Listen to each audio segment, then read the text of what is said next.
Hola, bienvenidos a una nueva entrevista en Cita de Libros del Mostrador. Hoy me acompaña el físico teórico y doctor en física por la Universidad de Chile, Andrés Gomberov. ¿Cómo estás, Andrés? Muy bien, Francisco. Muchas gracias por la invitación. Gracias a ti por esta entrevista. Andrés es autor de los libros Física y Berenjenas, La música del cosmos, en conjunto con José Edelstein de Einstein para Perplejos y Antimateria, Magia y Poesía. Actualmente es el decano de la Facultad de Ciencia, Ingeniería y Tecnología de la Universidad Mayor y es académico de la misma universidad. Sus intereses científicos se han centrado en la gravitación y la teoría de campos, especialmente en la física de los agujeros negros.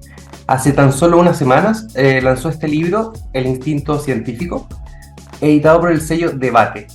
Y hoy estaremos conversando de ciencia y principalmente de este libro. Andrés, este libro es parte de una obra ya sobre divulgación científica. Me gustaría ir un poco más atrás al libro Física y Berenjenas, para que nos explicaras un poco qué es lo que tú llamas el efecto berenjena. Bueno, no sé, eso fue hace muchos años. Física y Berenjena fue mi primer libro, que era una colección de columnas reeditadas que salieron en la revista ¿Qué pasa? Y en realidad es una reedición de un libro anterior que se llamaba Hay onda entre nosotros, de los libros que leo. Bueno, hay que dar crédito siempre. Lo que pasa es que había siempre una cosa muy enojada de la gente en contra de la física. La gente siempre te dice, cuando uno le dice que es físico, yo odiaba la física en el colegio, es una respuesta típica. Y algo muy raro para alguien que le ha dedicado la vida a esa ciencia y lo ha hecho sobre todo por consideraciones estéticas, algo que me gusta mucho siempre. Y una reacción similar a esa uno la puede ver en la gastronomía con las berenjenas, que también me encantan, soy un fan, también de donde vengo, la familia ha mantenido recetas de berenjenas siempre. Y también causan una reacción típicamente negativa, hasta el punto en que hay una frase que dice que esto es más malo que las berenjenas en Chile. Y es una cuestión rara. ¿Por qué? ¿Por qué la gente puede odiar la física o las berenjenas? Pero el caso de las berenjenas es más interesante porque eso es una cuestión muy local, muy chilena. Porque no creo que en Grecia exista un dicho como ese. Así que lo que uno pensaría es que el odio a la física es algo similar al odio en Chile con las berenjenas, y que cocinándolas bien, mostrándolas desde temprana infancia, hablando de ellas con amor, quizás se puede revertir la mala fama de las berenjenas y de la física. Si uno lo amplía un poco desde la física a las otras ciencias, o más bien a la disciplina de hacer ciencia, y conectándolo con tu nuevo libro, El Instinto Científico, me parece que por ahí podría ir tu propio instinto de por qué hacer este libro, de por qué tratar la ciencia como un instinto. ¿Me podrías contar un poco de eso? Bueno, yo creo que la ciencia es la ciencia no es un instinto, la ciencia es un cúmulo de conocimiento, de cultura y de formas de pensar, pero todo esto nace desde un impulso muy instintivo y natural. Albert Einstein fue uno de los primeros en decirlo de manera clara. Hay una frase que siempre se cita de él que dice que la ciencia no es otra cosa que un refinamiento del pensamiento cotidiano. Porque efectivamente cuando estamos funcionando en la cotidianidad, siempre pensamos científicamente. Y no solo nosotros como organismo multicelular, de alguna manera incluso toda la biología está basada en algo similar a la ciencia, que se trata de alguna manera de crear el mundo en cada instante, de hacer hipótesis y comprobarla. Y bueno, de eso se trata este libro, de mostrar que somos científicos y que el pensamiento anticientífico, el pensamiento mágico, la pseudociencia, la tontera de cualquier tipo que trata de aplastar la ciencia, es simplemente un conjunto de sesgos que nacen, claro, de otros instintos, de otros intereses que están lucha continua en nosotros mismos. Tal como un sacerdote católico puede reprimir su instinto sexual de reproducción, que es básico para la biología y las especies, una persona que tiene algún interés que puede ser económico, ese es lo más superficial. Hay cuestiones harto más profundas y toda una clasificación de los sesgos cognitivos. Pero de la misma manera, uno puede aplastar por otras razones el instinto científico. Y esa es la idea fundamental, que cuando alguien dice que la ciencia es un método, una posibilidad, una alternativa, un conjunto de creencias, un discurso político, en realidad está profundamente equivocado. La ciencia es la construcción, producto de un instinto, y cualquiera puede, por lo tanto, darse cuenta de lo que llamamos la verdad científica, de lo que podríamos hablar mucho, pero por ese lado. Hablemos un poco de cómo se genera o se desarrolla este instinto del que tú hablas, que denominas ciencia. ¿Cómo opera este instinto en nosotros, seres humanos? Bueno, el libro no es a pesar de que habla de epistemología, al final no es ni un curso ni un tratado de epistemología. Yo no soy filósofo y no es mi intención meterme allí. Sin embargo, tengo la profunda convicción de que un científico que ha practicado la ciencia tiene una manera y tiene una posición epistemológica que puede de alguna manera describir, y sobre todo a través de ejemplos. Entonces, un ejemplo que doy en el libro es con respecto a mi gata. Y una cosa de verdad, que una vez estaba mirando la oreja de la gata y la encontré rara, deforme. Me pareció que tenía que estar enferma, que tenía una infección, qué sé yo. Y bueno, ¿qué puedo hacer? No soy veterinario, no tengo ningún conocimiento, cero conocimiento de morfología de gatos, felina, cero conocimiento de veterinaria, cero conocimiento de biología, en realidad muy poco. ¿Qué puedo hacer por mi gato? Y entonces se me ocurre algo, que no es ninguna genialidad en realidad, lo que habría hecho cualquiera: mirarle la otra oreja. Y veo que la otra oreja es igual. Y entonces llego a la conclusión inmediata de que es normal, que así son las orejas de los gatos. ¿Y cómo puedo llegar yo a una conclusión así, sin ser veterinario de nuevo, sin saber nada?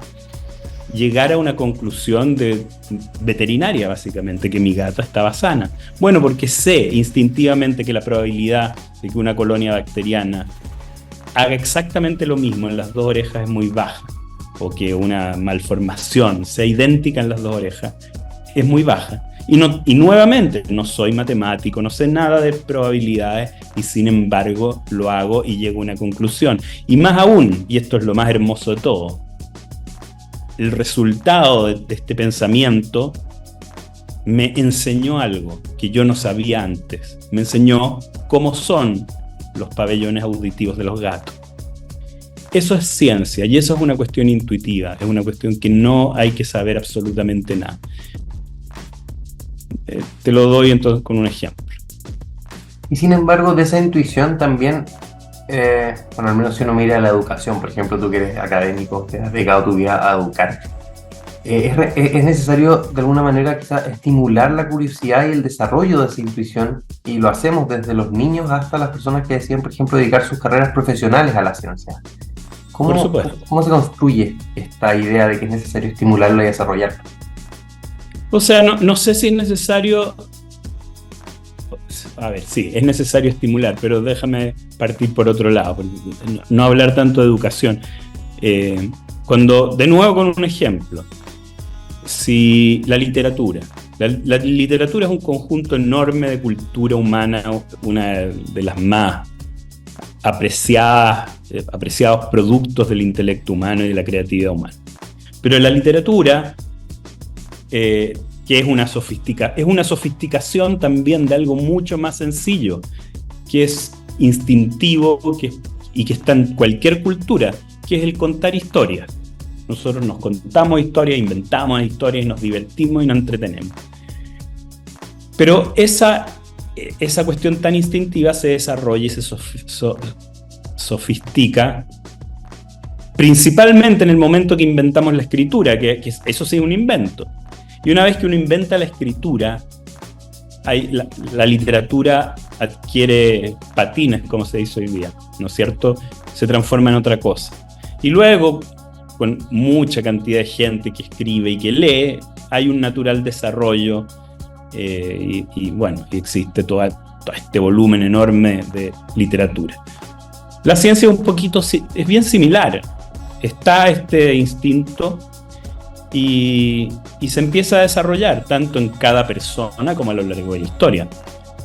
La ilustración fue el momento histórico en que la civilización occidental se montó sobre sus patines al no inventar la ciencia, porque de nuevo no se inventa la ciencia, pero al darse cuenta de la importancia, la ilustración es como el inventar la escritura, de alguna manera, para la ciencia occidental. Entonces, efectivamente, hay un desarrollo, hay inventos que nos ayudan, hay herramientas técnicas que nos van ayudando, pero el impulso, el instinto y también la voluntad, que los psicoanalistas llaman la pulsión epistemofílica, esa necesidad de saber porque sí, porque somos curiosos, de saber porque queremos independizarnos de nuestros padres, queremos ser independientes, no tener que preguntarle a otro. En el caso histórico pasa exactamente lo mismo. La ilustración es el momento, decía Kant, en que el hombre adquiere su mayoría de edad, donde nos separamos de la iglesia como dictador de la conciencia, donde somos capaces de rebelarnos y aparece, bueno, primero Galileo, un poco antes de la ilustración, pero todo eso es el background de todo este movimiento, Copérnico, Galileo y todo lo que siguió. Entonces, sí, hay un desarrollo, hay una historia, pero no hay un invento. Y por lo tanto, lo que en el fondo quiero decir en el libro es que no hay un método científico. Un antivacunas no me puede decir a mí que yo, lo que pasa es que uso el método científico y hay otras maneras de ver el mundo. No hay otras maneras de ver el mundo. Hay muchas cosas en el alma humana, pero nuestra interacción y nuestro conocimiento del mundo que nos rodea es lo que se llama ciencia, no es un invento. Y lo practicamos desde que nacemos.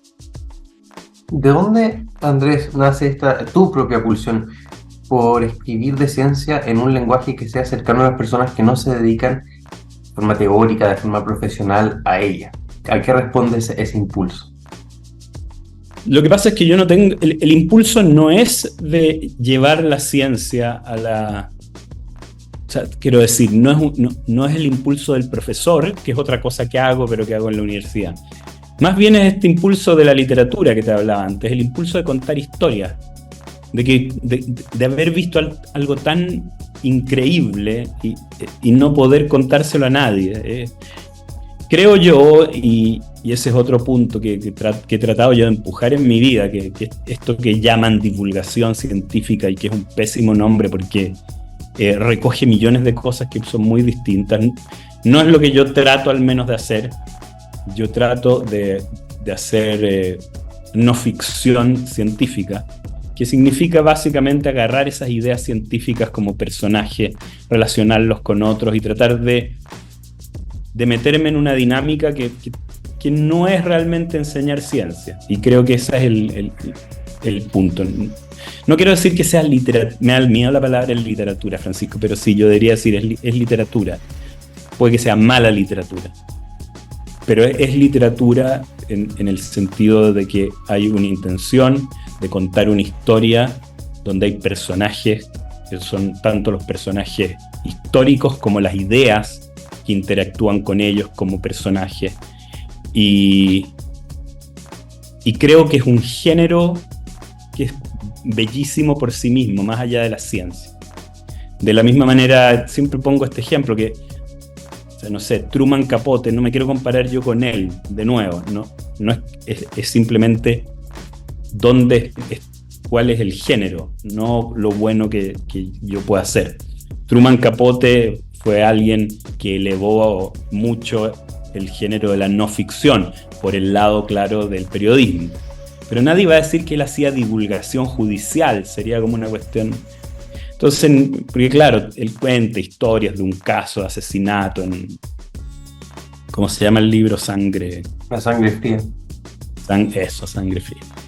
Entonces, claro, él relata un caso judicial, y que es real, pero no es divulgación judicial su libro, es literatura no ficción de la más alta.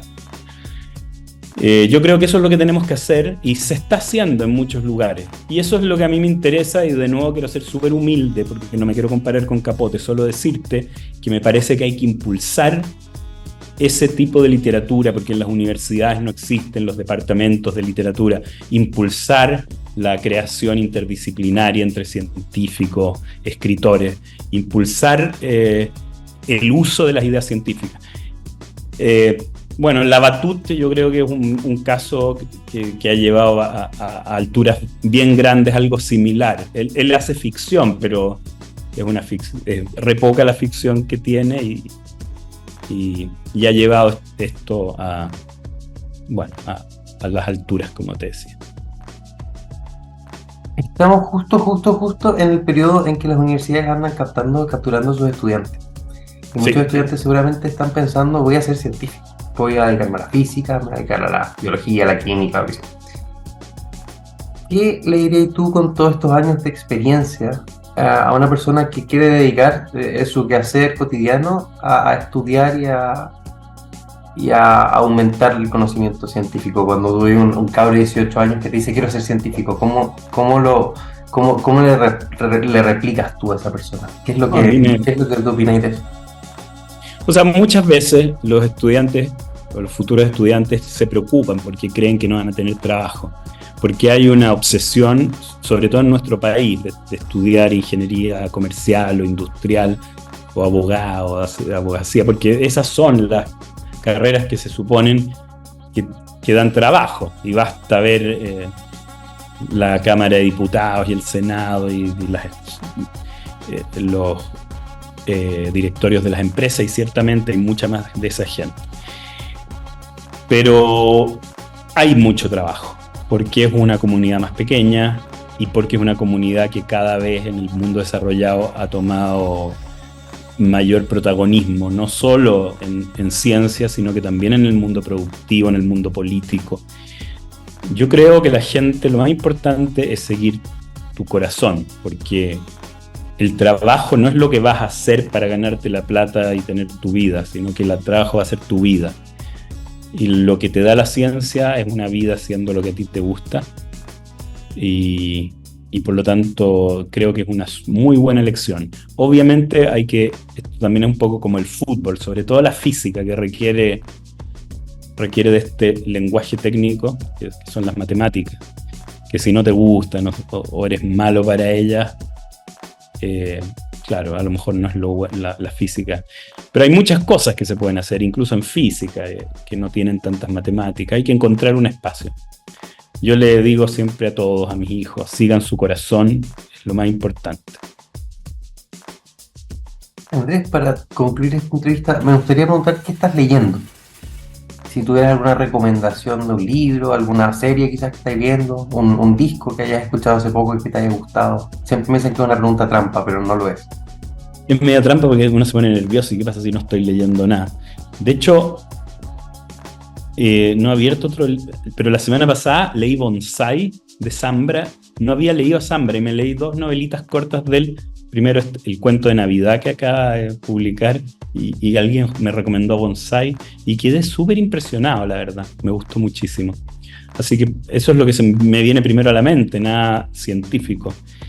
Y en música sí escucho mucho. Les puedo recomendar una banda que se llama @, escrito con @ con el símbolo @, una banda de rock alternativo que encontré espectacular y que acaban de sacar un nuevo EP. Entonces, y Alejandro Zambra, Bonsai y un cuento de Navidad. Un cuento de Navidad. Bien, Andrés Gomberov, muchas gracias por esta entrevista. Entonces les invitamos a leer el libro El Instinto Científico, editado por Debate y que está fresquito, creo que tiene 2 semanas o 3 semanas recién. Sí, 2 semanas. Y léeles la bajada. A mí me gustó cómo quedó la bajada, ¿no te parece, Francisco? Sobre el extraordinario rasgo innato que propulsó la civilización y los sesgos que intentan reprimirlo. Eso. Está buena la bajada y está bonita la portada también. Súper. Muchas gracias por invitarme, Francisco, y muchas gracias a los que nos están escuchando. Gracias a ti y los invitamos también a escuchar nuestros otros capítulos de Cita de Libros del Mostrador. Hasta la próxima.